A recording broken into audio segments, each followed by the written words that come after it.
Thank you. And I rise this morning to speak in favor of the National Defense Authorization Act.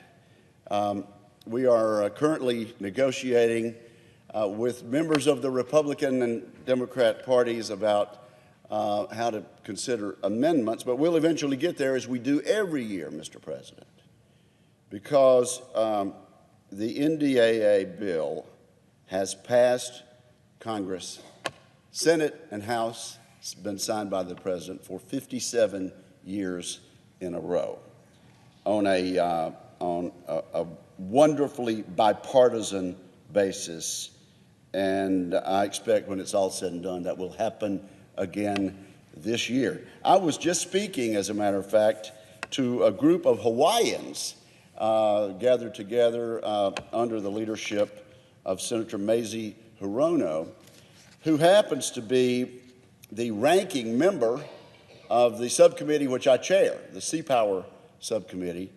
And we were able to make the point, and have been able to make the point at several forums, about what a bipartisan issue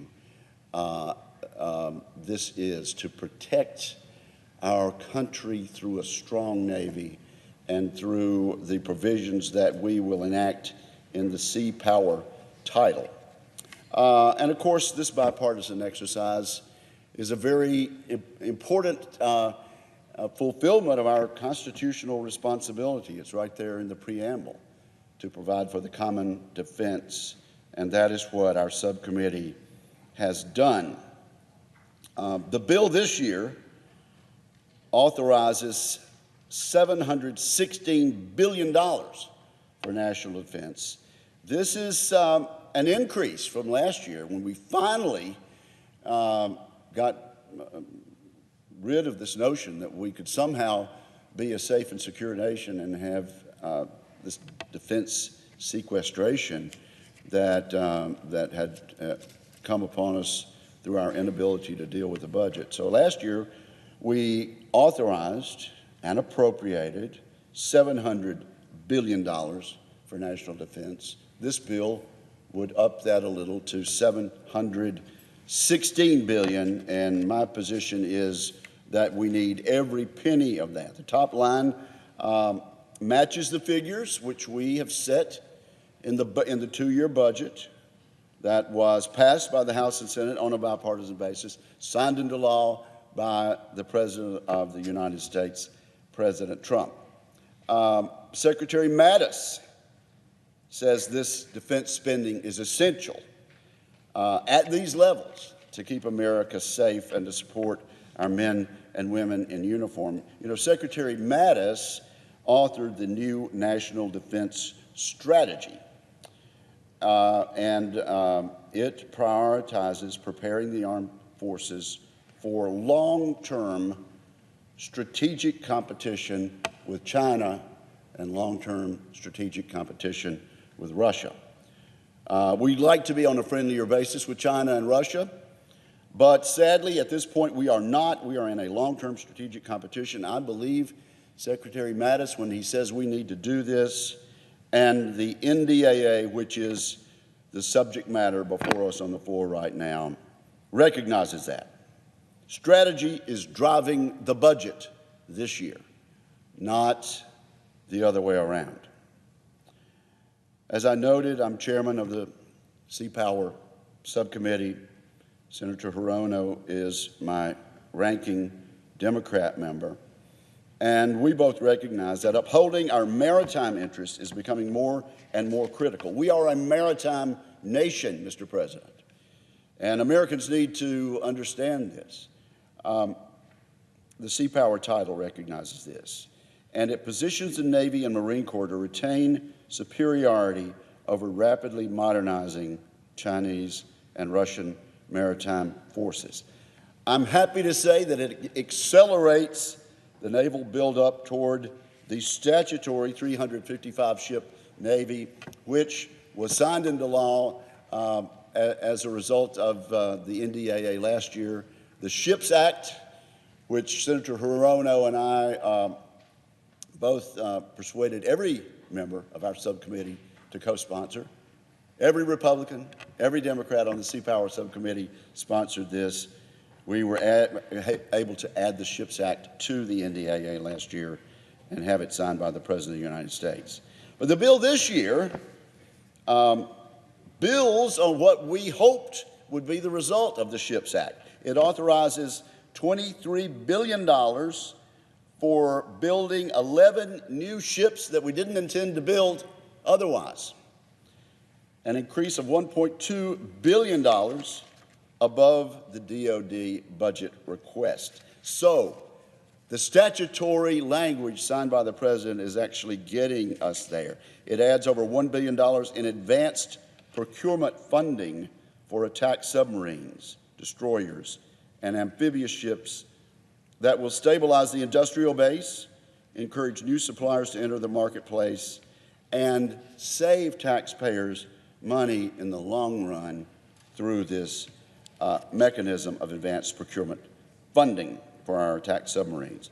It authorizes multi-year contracting, another cost saver for our Super Hornet fighters, Hawkeye early warning planes, and 2 types of standard missiles fired from our Navy ships. So I'm pleased with the progress we've made, and I'm pleased that our work with the SHIPS Act last year is already paying dividends in terms of getting us much more quickly to the 355 ship fleet. The NDAA also includes 12 provisions that were contained in a bill that Senator McCain and I authored in response to the tragedies of the USS John McCain and the USS Fitzgerald collisions. There were other mishaps, frankly, in the Pacific also, Mr. President. But in the McCain and the Fitzgerald, 17 soldiers tragically died because of accidents involving our ships. Based on studies that we commissioned in this Congress, we came back, Senator McCain and I, and introduced provisions. Some 5 of them I will mention today, but they're included in the base NDAA bill. Number one, we direct a comprehensive review of the Navy's cumbersome and confusing chains of command. This has been a problem in the Pacific, a confusing chain of command. We limit the duration of ships homeported overseas to no more than 10 years.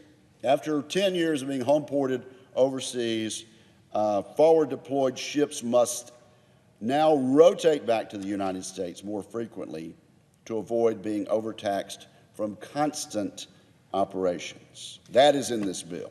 We give forward deployed ships more sailors, and we've had a shortage there, regrettably inflicted, I think, somewhat because of our defense sequestration. We require the Navy to develop more realistic standard work week assessments, and I know, Mr. President, you understand this from the testimony that we've received, but the old system had led to sailors routinely working 100-hour work weeks. Is it any wonder that our sailors were fatigued and burned out with 100+ hour work weeks? This NDAA bill, which we must pass and get to the President, would end that, and we would also allow the Secretary of the Navy more flexibility in the personnel process to keep talented officers in the Navy and keep talented officers in the Marine Corps. One other thing I would mention is it's got the title of CFIUS reform. CFIUS simply stands for Committee on Foreign Investment in the United States, CFIUS.